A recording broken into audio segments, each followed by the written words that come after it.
Nomor 7 tahun 2017 tentang pemilihan umum, Lembaran Negara Indonesia tahun 2017 nomor 182, tambahan Lembaran Negara Republik Indonesia nomor 6109 adalah konstitusional sepanjang tetap berlaku untuk pemilu DPR 2024 dan konstitusional bersyarat untuk diberlakukan pada pemilu DPR 2029 dan pemilu berikutnya sepanjang telah dilakukan perubahan terhadap norma ambang batas parlemen serta besaran angka atau persentase ambang batas parlemen dengan berpedoman pada persyaratan yang telah ditentukan.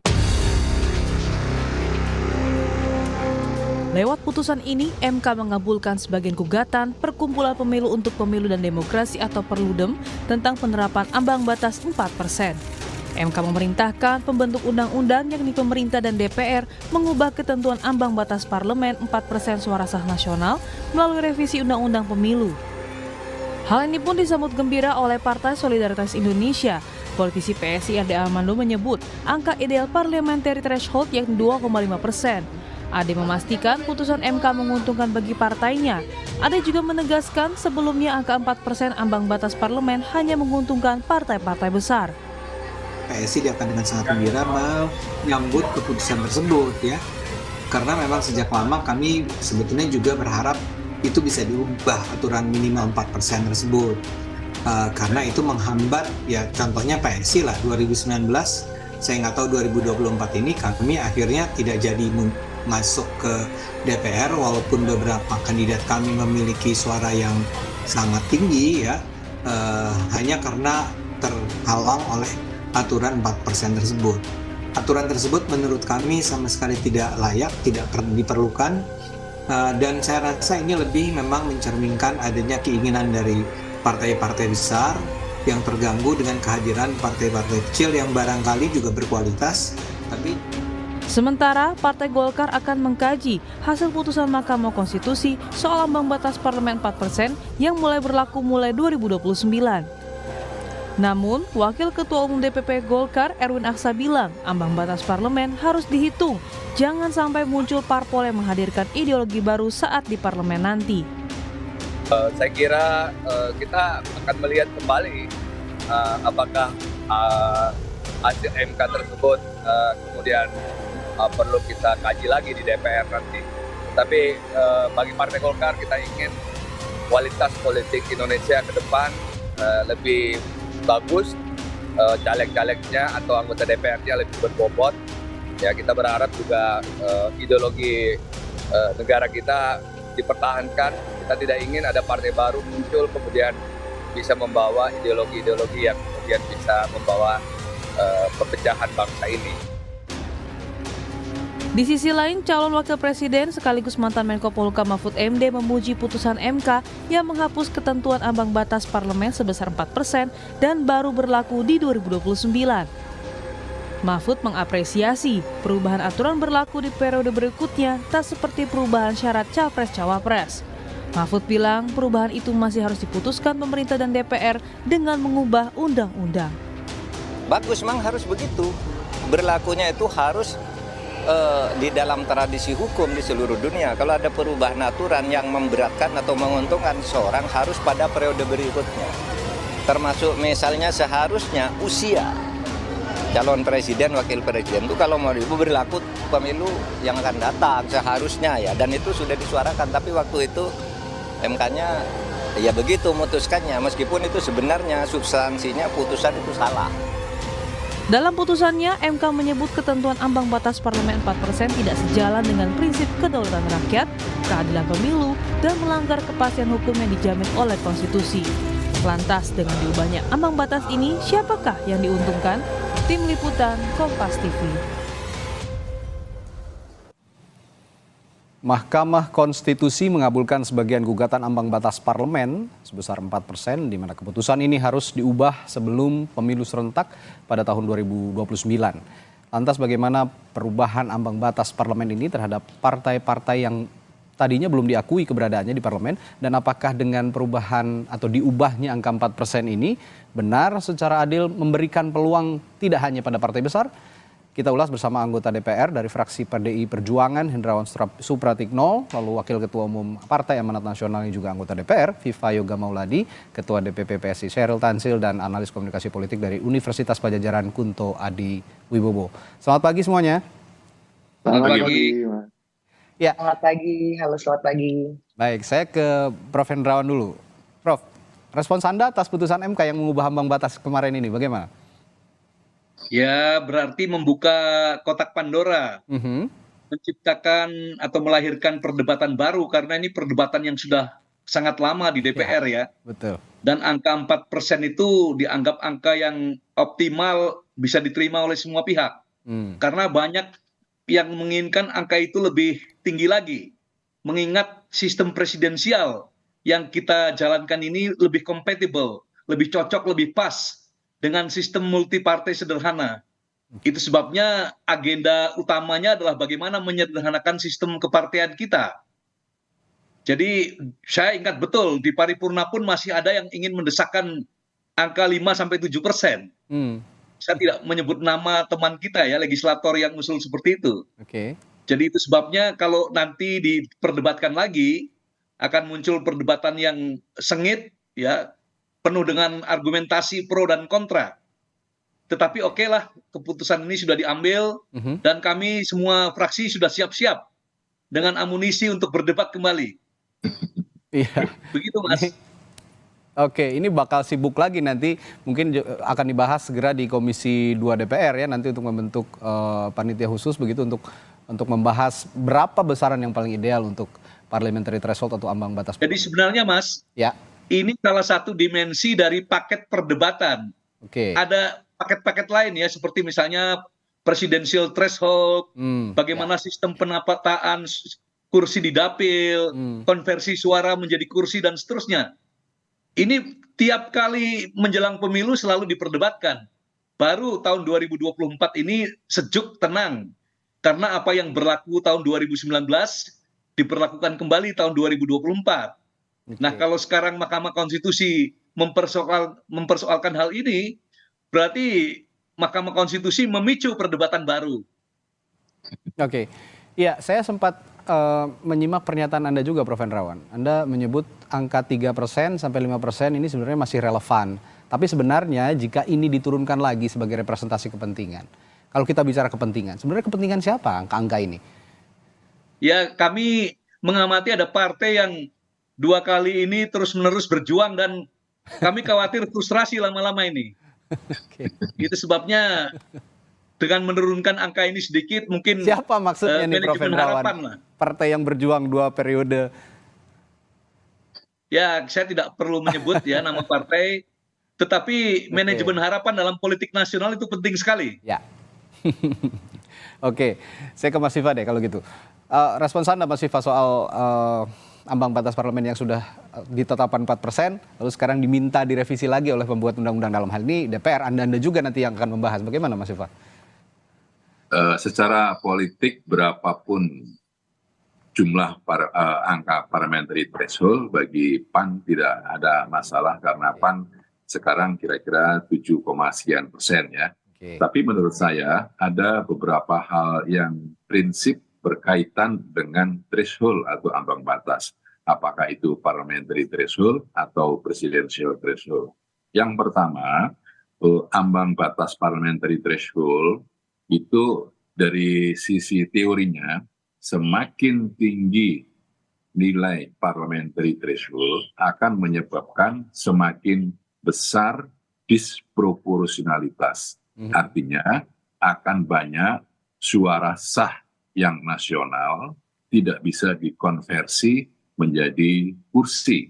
Contoh misalnya pada tahun 2009 kemarin, suara sah nasional yang tidak bisa dikonversi menjadi kursi ada 14,4%, 2014 ada 10,6%, 2019 ini ada 11,12%. Kita belum tahu berapa nanti angka suara sah yang tidak bisa dijadikan kursi untuk 2024. Nah, meskipun parliamentary threshold ini bersifat tidak nasional, hanya berlaku untuk DPR RI, tidak berlaku untuk DPRD provinsi dan kabupaten kota, maka dari Mahkamah Konstitusi tidak boleh 4%, kalau menurut akal sehat ya harus kurang dari 4%. Gitu. Tidak boleh lebih, karena kalau lebih akan menyebabkan disproporsionalitas dalam pemilu. Yang pertama. Ya.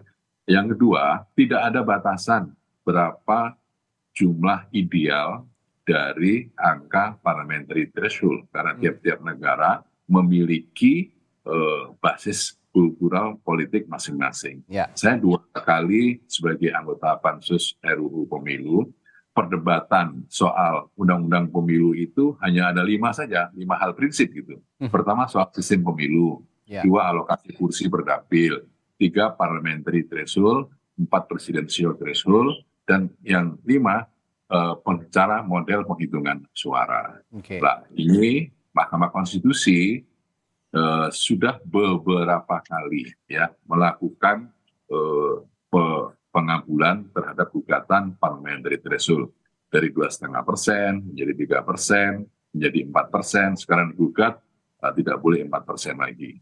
Nah, ini yang presidential threshold dari zaman Nabi Adam sampai Adam Malik, sampai Malik di esensial, tidak pernah berubah meskipun banyak gugatan. Padahal kan itu legal policy sama-sama gitu loh.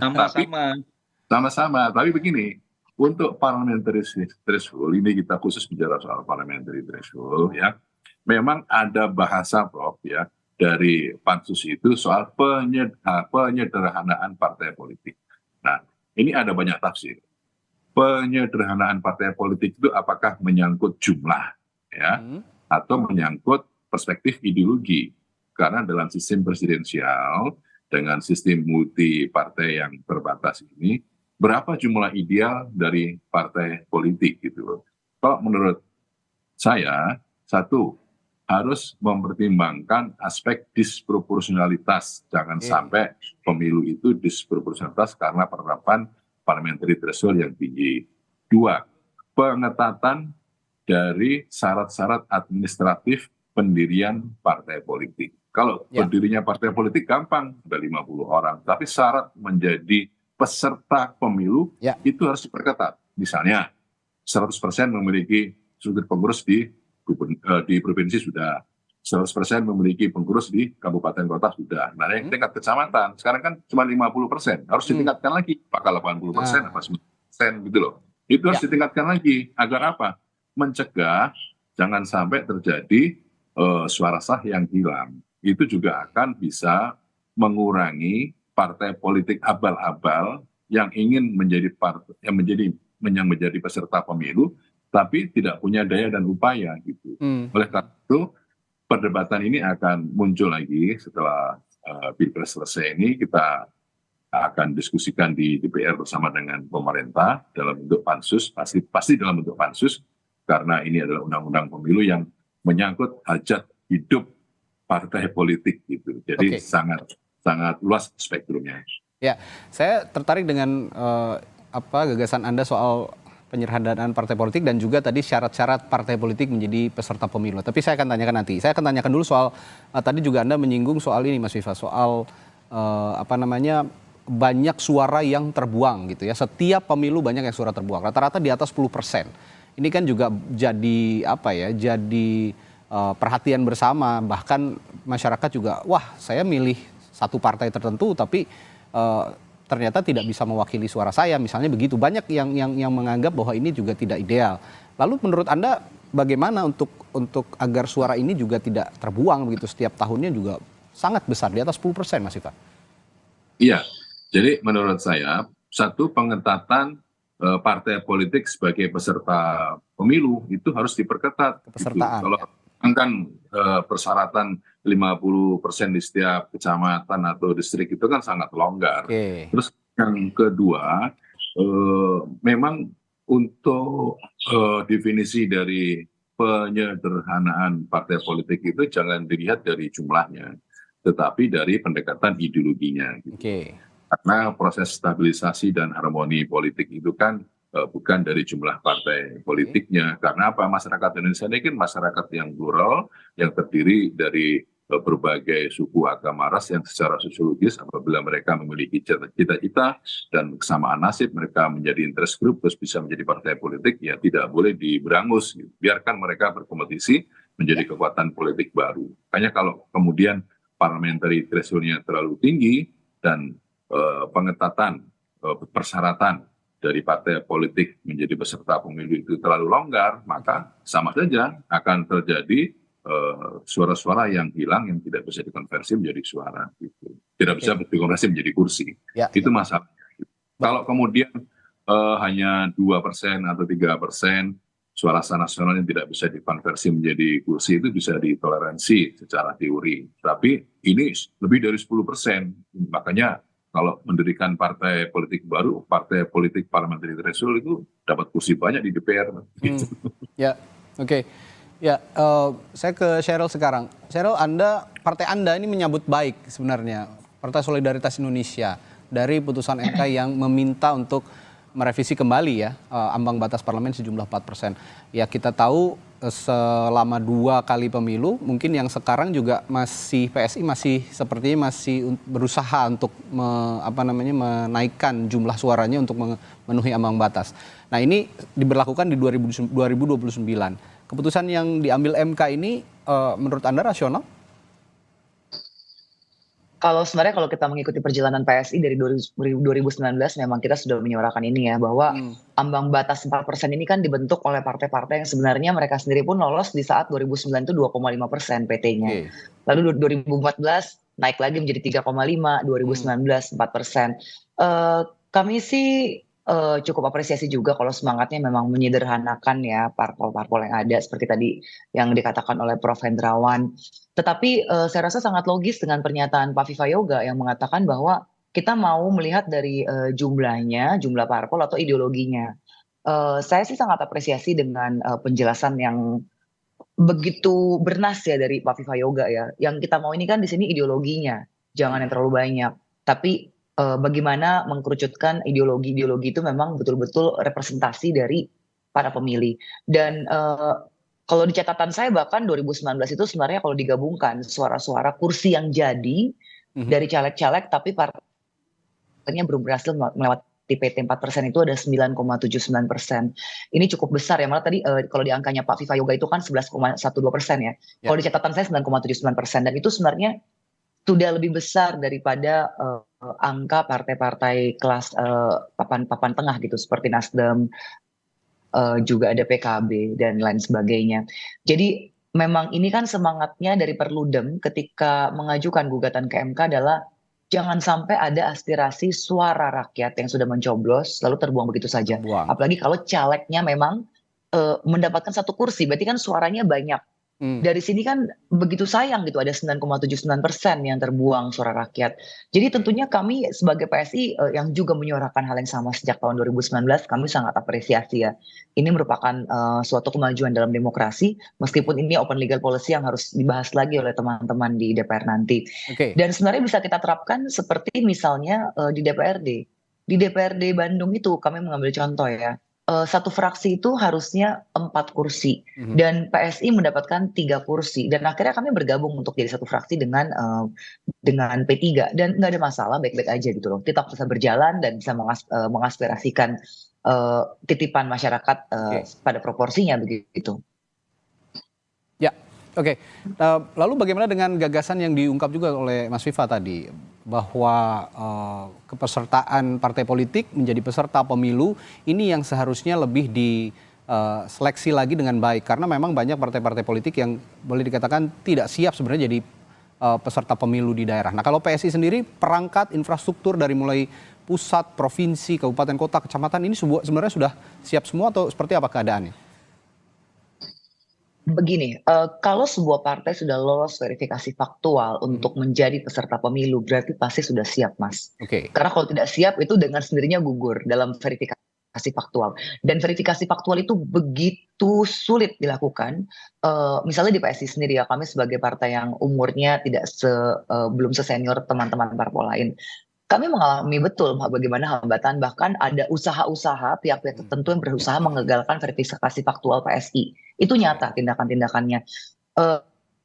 Tapi ya kami jalan terus dan kami berhasil lolos verifikasi faktual. Tentunya Undang-Undang Pemilu sendiri sudah membuat bagaimana proses verifikasi faktual apa saja yang harus jadi checklist sebuah parpol ketika ingin maju dalam pesta demokrasi pemilu. Itu pasti sudah dibuat standarisasinya itu sudah sedemikian sehingga parpol yang lolos verifikasi pemilu itu sudah dianggap pantas dan layak dari segi infrastruktur di seluruh provinsi. Ya, oke. Tapi memang beberapa pengamatan jurnalis begitu, termasuk kami ini di Kompas TV, beberapa kali juga saya tidak menyebut PSI ya, tapi ada beberapa partai politik lain yang lolos verifikasi faktual, tapi ternyata didatangi kantornya bukan kantor partai melainkan warung atau dan segala macam. Ini yang harus ditertibkan lagi mungkin yang dimaksud Mas Viva seperti itu. Saya ke Mas Kunto. Mas Kunto, MK ini kan memutus perubahan ambang batas. Pasti ada yang merasa diuntungkan, ada yang merasa juga wah ini tidak seharusnya seperti ini, seperti perdebatan yang kita bicarakan pagi hari ini. Kalau ngomong untung rugi, bagaimana secara politik, Mas Kunto? Iya, Mas Radi. Kalau menurut saya yang diuntungkan harusnya ya rakyat yang pertama ya, pemilih gitu. Bagaimana dengan putusan MK ini membuka peluang atau opportunity bagi pemilih untuk diwakili atau memberikan suaranya yang tadi bisa menjadi kursi gitu kan. Tidak kemudian suaranya terbuang dalam tanda kutip ya. Dia milih sebuah partai tapi kemudian tidak terwakili di DPR. Jadi menurut saya ini opportunity Mas, itu peluang bagi kemudian DPR, Mas Viva, Prof. Hendrawan, Mbak Sheryl di sini kalau nanti masuk untuk kemudian mendiskusikan soal apakah benar bahwa penyederhanaan partai itu mutlak perlu dalam artian presidensial gitu kan. Karena kalau dari catatan saya kan dari awal pemilu kita yang demokratis ini tahun 99 kan memang sudah ada threshold kan 2,5% waktu itu 99 dan kemudian suara yang tidak terkonversi pun juga lumayan banyak 10%. Cuman anomalinya kan di 2014 ketika thresholdnya 3,5%, suara yang tidak terkonversi jadi kursi itu hanya 2,4% saja. Jadi ini kan harus dicari formulasi supaya bisa mereplikasi pemilu yang 2014 ini Mas gitu. Ya mungkin itu kebetulan tapi kan kita butuh kajian yang lebih mendalam ya tentang ini ya gitu. Jadi kalau masalah diuntungkan dan dirugikan menurut saya ya pertama-tama ya harus yang diuntungkan harus rakyat Mas kalau menurut saya pemilih ya bukan hanya partai politik gitu. Kalau hitung-hitungan MK kan problemnya kan putusan ini dibuat karena yang pertama hak politik, kedaulatan rakyat, dan rasionalitas.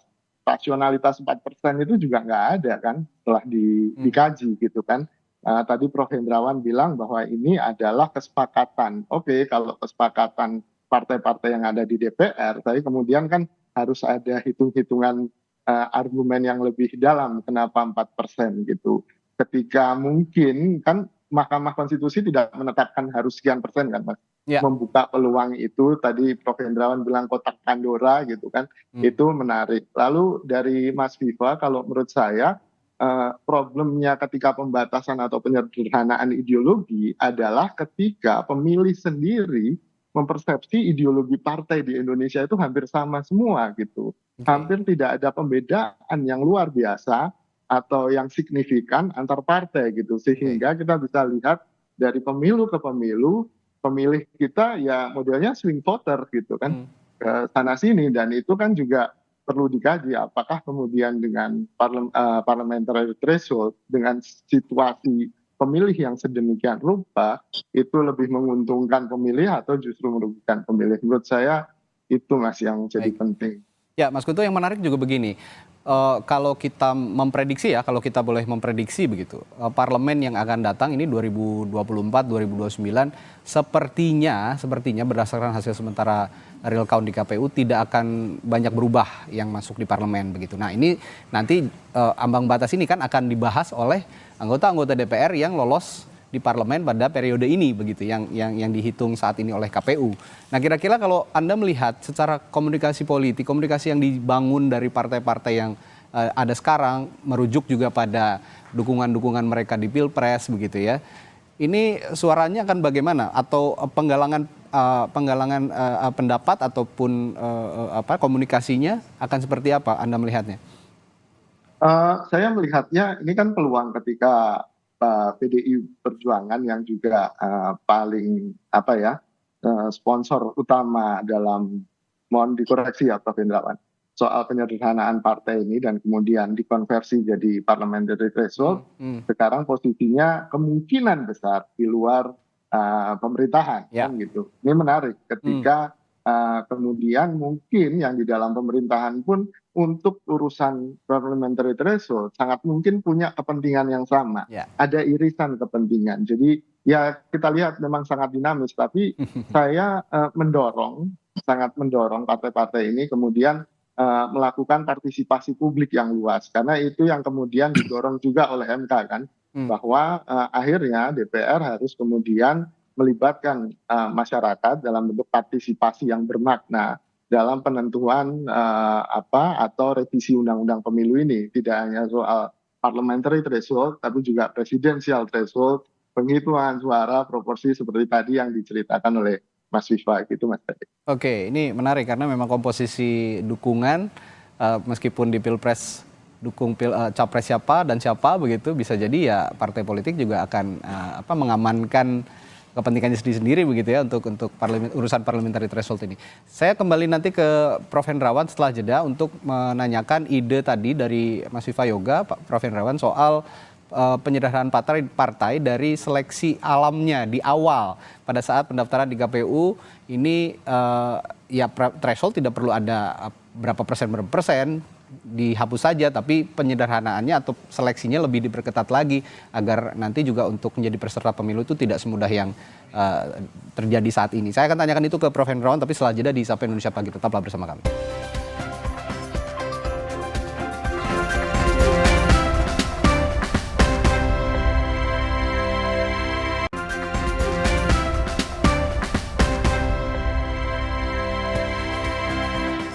Masih membahas ambang batas parlemen yang sekarang 4% diminta untuk direvisi oleh Mahkamah Konstitusi yang sudah memutus beberapa hari yang lalu. Nah, saya tadi sebelum jeda menanyakan ke Prof. Hendrawan dari PDI Perjuangan bagaimana soal ide yang muncul bahwa seleksi alam ini dilakukan dari awal begitu. Ketika partai politik ini menjadi peserta pemilu, tidak usah ada threshold, tapi diseleksi dari awal, ini layak atau tidak jadi partai politik peserta pemilu. Kira-kira ide seperti ini logis, Pak Hendrawan? Ide tersebut logis dan sudah pernah diperdebatkan. Tetapi karena tema sentral saat itu dalam perdebatan adalah bagaimana membuat sistem presidensial ini lebih efektif, dan pelajaran sejarah di negeri manapun menyatakan bahwa sistem presidensial hanya kompatibel dengan sistem multipartai sederhana. Itu sebabnya pertanyaannya kurang lebih berapa partai yang pas agar sistem presidensial kita berjalan dengan baik. Saat itu teman-teman datang dengan angka 5-7 partai politik. Ya, tadi Mas Viva Yoga mengatakan spektrum ideologinya. Tetapi yang dikatakan Pak Kunto betul. Spektrum ideologi kita ini sudah sangat hampir nyaris identik lah, karena asas pendirian partai politik, ya, kemudian juga sumber hukum negara sudah jelas dalam pembentukan peraturan perundang-undangan. Jadi itu sebabnya semua partai cenderung menjadi partai ke tengah, catch all parties, ya.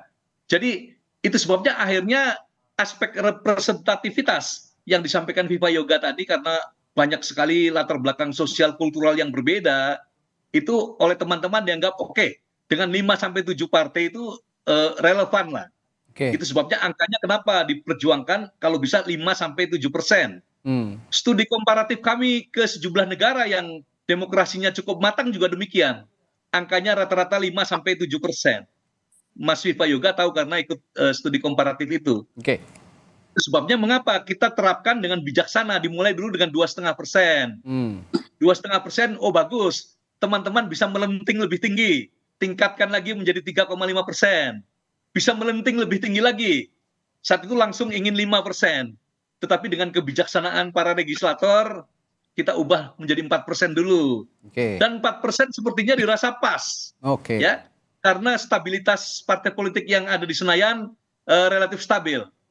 Ya, sekarang dibuka lagi kotaknya oleh Mahkamah Konstitusi, berarti kita akan berdebat lagi, memulai lagi perdebatan yang sudah 20 tahun ini terjadi, dan tidak apa-apa kalau pertimbangannya adalah sekali lagi tadi kepastian hukum macam-macam, ya. Tetapi bagi kami sebenarnya masa demokrasi kita transisi terus, sudah saatnya kita memasuki konsolidasi demokrasi, konsolidasi partai politik.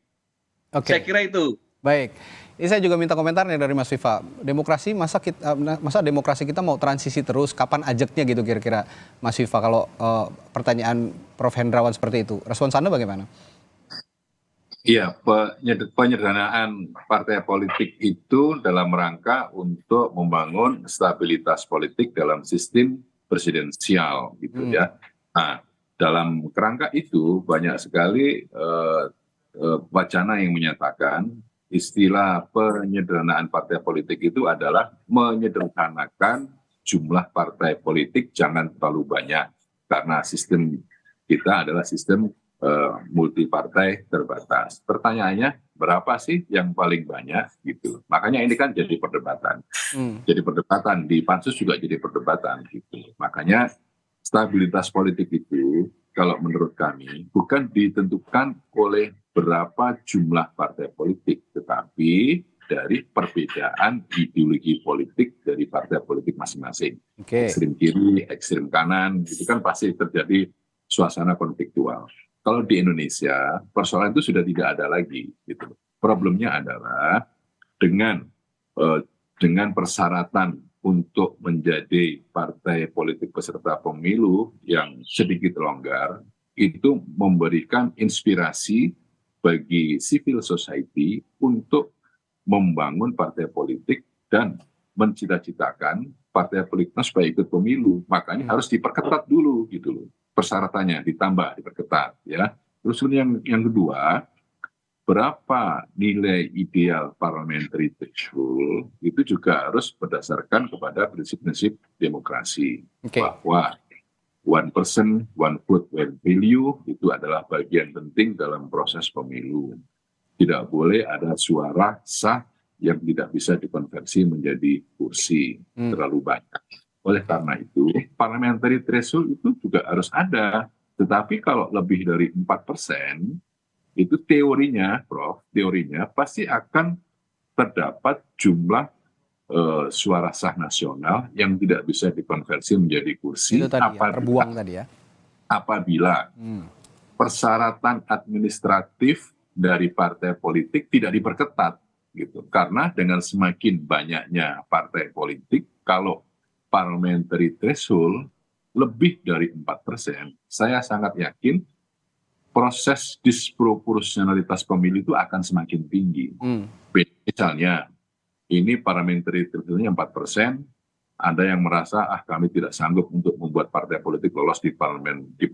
Itu tidak begitu semuanya. Ada yang menyatakan ya kita ikut pemilu 2024 sebagai stepping stone untuk pemilu 2029. Gitu loh. Jadinya ini adalah beberapa wacana yang berkembang di masyarakat. Intinya bahwa parliamentary threshold itu harus direvisi sesuai dengan putusan MK. Berapa putusannya harus mempertimbangkan satu, ya jangan sampai terjadi disproporsionalitas yang tinggi. Yang kedua, partai politik peserta pemilu syarat-syaratnya harus diperketat dalam rangka untuk mengurangi suara sah nasional yang tidak bisa dikonversi menjadi kursi apabila partainya tidak lolos parliamentary threshold di DPR RI. Yang ketiga, parliamentary threshold juga tidak boleh digunakan sebagai alat untuk membunuh partai politik baru, gitu. Karena setiap aspirasi masyarakat kan pasti akan berkembang, gitu. Nah, proses stabilisasi politik itu sekali lagi bukan ditentukan oleh jumlah partai politik, tapi karena perbedaan ideologi yang ekstrim, tapi di Indonesia sudah tidak ada, dan kita akan mengawali proses demokrasi ini dan akan berdiskusi lagi untuk kembali lagi dengan narasi-narasi yang baru tapi lama, dan itu nanti akan ditentukan berdasarkan konsensus dari seluruh partai politik yang lolos di Senayan. Saya akan kembali tegaskan soal ideologi ini tadi. Stabilisasi bukan jumlah parpol tapi dilihat dari ideologi. Maksud Anda Mas Viva, jadi kalau memang partai politik ini punya ideologi yang sama dengan partai politik lain, yang bergabung sajalah gitu, kira-kira begitu ya Mas Viva? Oh, tidak bisa juga, karena gini, untuk membangun stabilitas politik itu bukan ditentukan oleh jumlah partai politik, tapi karena perbedaan ideologi yang ekstrim. Kan dulu komunisme dengan Islam itu kan ekstrim, pasti kan terjadi konflik. Nah, masing-masing partai politik itu memiliki ideologi politik sendiri-sendiri. Kasus USI tahun 71 itu juga tidak bisa menjamin bisa terus langgeng, karena mengumpulkan rumpun ideologi yang sama, Islam dengan yang sama, terus dengan yang sama, itu juga tidak bisa begitu, karena itu akan mengekang proses kebebasan politik masyarakat. Biarkan saja ya civil society, masyarakat sipil ini bergerak, berdiskusi, berwacana, dan mengeluarkan aspirasinya. Tetapi untuk menjadi partai politik peserta pemilu harus diperketat syaratnya. Kalau tidak bisa diperketat, nanti akan menambah jumlah partai politik baru dengan parliamentary threshold sekian persen, pasti akan menambah jumlah suara sah nasional yang tidak bisa dikonversi menjadi kursi, akan hilang ke laut gitu. Ya, syaratnya diperketat. Kalau memang tidak memenuhi syarat untuk menjadi peserta pemilu, ya tentu saja tidak bisa dipilih, tidak akan ada yang memilih partai tersebut karena tidak ada yang tidak tercantum dalam kertas suara, begitu kira-kira. Saya kembali ke Sheryl. Sheryl, PSI kan ini sekarang masih ya kita belum tahu ya, masih struggling untuk masuk ke parlemen. Kalau memang nanti pada akhirnya PSI kembali tidak ada di parlemen, perjuangan yang soal parliament threshold ini, perjuangan yang Anda akan lakukan dari PSI kira-kira dan teman-teman di PSI, bagaimana untuk mengawal pembahasan kembali soal ambang batas parlemen ini yang akan datang, Sheryl? Ya, kami sih masih akan konsisten dengan apa yang kami suarakan di 2019 lalu ya. Semangatnya adalah bukan mengenai berapa persennya, tapi semangatnya adalah bagaimana supaya suara rakyat tidak terbuang percuma. Jadi semangatnya itu. Tapi untuk saat ini kita masih fokus untuk mengawal suara ya Mas. Karena ini habis live juga saya rencana pergi ke KPU. Masih mau kawal satu-satu nih berkas-berkas dari kecamatan kan yang udah beberapa udah naik ke KPU. Ya, artinya kan belum ada di parlemen. Jika nanti belum ada di parlemen, kanal mana yang akan diperjuangkan, lewat mana? Perjuangan itu akan disalurkan lewat mana gitu maksud saya untuk mengawal pembahasan. Kami belum membahas ke situ. Kami belum membahas ke situ ya Mas ya. Nanti ditunggu saja bagaimana, karena saat ini nih kami masih, ini kan masa-masa kritis sampai tanggal 20 ya. Jadi fokus kami saat ini adalah bagaimana menjaga suara PSI. Itu dulu Mas. Itu dulu ya. Untuk nanti soal PT ini nanti kita akan kabarkan media kalau kami sudah ada press con resmi. Baik. Betul. Ya, kalau tadi berarti pernyataan Mas Viva soal syarat partai politik kembali diperketat begitu ya. Ini PSI juga bisa memahami soal ini ya. Bagaimana kalau bisa diperketat, maksudnya dinaikkan lagi dari 4%? Bukan, syarat-syarat untuk menjadi peserta pemilu di KPU ini tadi usul Mas Viva kan thresholdnya tidak perlu tinggi-tinggi, tapi syarat untuk menjadi peserta pemilu diperketat kembali sehingga partai-partai yang lolos dalam penyelenggaraan pemilu ini tidak juga sembarangan begitu. Ini Anda juga bisa pahami ini ya, berarti PSI setuju dengan pernyataan Mas Viva. Tentunya begini, menjaga standarisasi sebuah partai untuk bisa ikut perhelatan pemilu itu penting. Karena saya sepakat bahwa kita juga nggak mau orang asal-asalan berkumpul lalu mengaku sebagai partai dan berusaha ikut pemilu. Tapi tentunya kita lihat juga proporsionalnya bagaimana. Dan pada saat ini saya rasa standar yang ada dalam undang-undang pemilu sudah cukup tinggi. Terbukti kan banyak sekali partai-partai yang akhirnya tidak berhasil begitu untuk maju dalam laga pemilu. Jadi silakan didiskusikan saja. Yang penting selama diskusinya berjalan itu transparan dan publik bisa ikut mengawal berjalannya diskusi tersebut. Ngomong-ngomong suara PSI yang beberapa calegnya juga punya suara yang sangat tinggi begitu ya dari pemilu ke pemilu, termasuk di 2024 ini. Di daerah mana saja sih PSI ini punya suara tinggi caleg-calegnya, Sheryl? Saat ini dalam pantauan saya itu di NTT tentunya ya kita naik sampai 600%. Perolehan kursi di DPRD-nya dan untuk DPR RI-nya kita melihat itu sudah naik 4%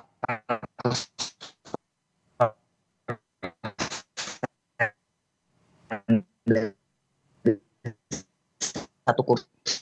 Ya, Sheryl, 4 sepertinya kursi. sambungan Zoom-nya agak Suara terputus-putus. Bang Adi Arando di 2 yang meliputi Jakarta Selatan. Luar negeri juga. Oke, dapil-dapil yang saat ini kita kemungkinan besar mendapatkan 1 kursi itu dapil DKI 2, NTT, juga Jateng 5. Dan tentunya dapil saya DKI 3 ya.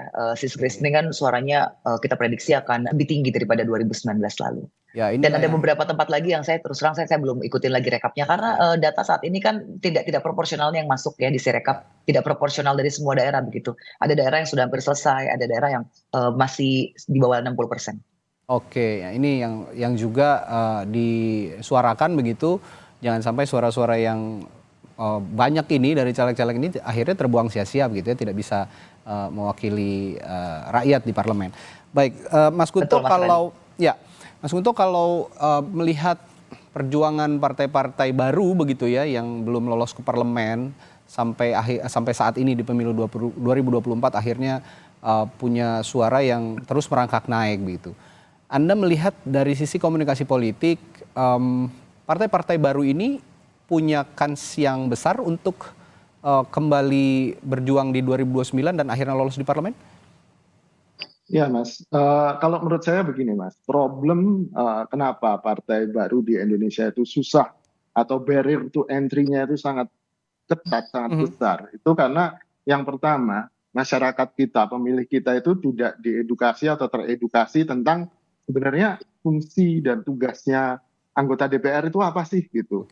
Saya kemarin survei ke anak-anak muda gitu, milenial ke bawah, yang itu marketnya Mbak Sheryl gitu kan, partainya Mbak Sheryl, itu hanya kurang dari 30% yang paham tentang tugas dan fungsinya DPR gitu. Ini kan jadi masalah kan ketika seorang calon legislatif atau partai harus jualan untuk dipilih gitu kan dia nggak bisa kemudian ngomong soal tugas eksekutif, misalnya bangun jalan, ya kan, nggak mungkin gitu. Tapi di persepsi masyarakat, pejabat itu ya yang bisa membangun infrastruktur memudahkan hidup mereka gitu.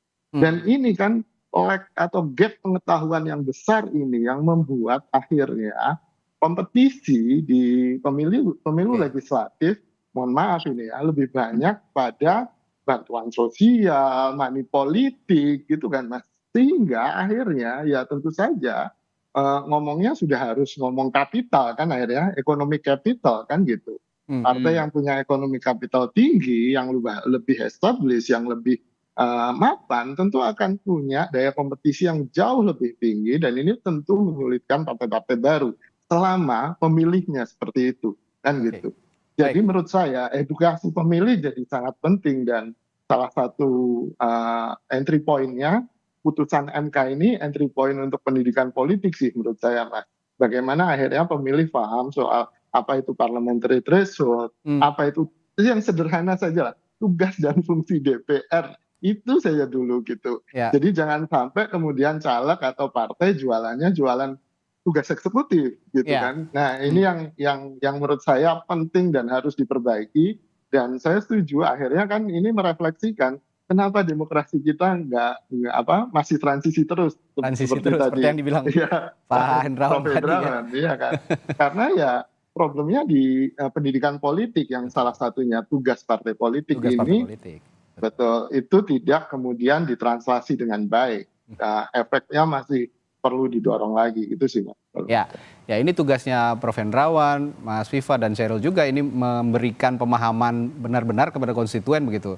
Mungkin tidak semua masyarakat, bahkan konstituen partai juga paham apa sih itu parliamentary threshold, apa pentingnya ambang batas, dan kalau memang diberlakukan atau tidak, apa untung ruginya, apa bagusnya untuk sistem ketatanegaraan kita. Ini yang harus dijelaskan masing-masing oleh partai politik kepada konstituennya masing-masing. Baik, terima kasih perbincangan kita menarik hari ini. Kita tunggu nanti berapa sih sebenarnya angka yang ideal untuk parliamentary threshold, untuk ambang batas parlemen pada periode selanjutnya pada 2029. Ini kalau bicara untung rugi ya bicara lagi kepentingan partai politik masing-masing begitu ya. Kalau kita lihat nanti pembahasannya akan berlangsung di DPR pada periode 2024-2029 ini. Terima kasih Prof. Hendrawan Supratikno dari PDI Perjuangan, Mas Viva Yoga dari Partai Amanat Nasional, Syahril Tanzil dari Partai Solidaritas Indonesia, dan juga ada Mas Kunto Adiwibowo dari Universitas Padjadjaran telah berbagi perspektifnya pagi hari ini soal ambang batas parlemen. Terima kasih, sehat selalu semuanya. Terima kasih, salam kebangsaan.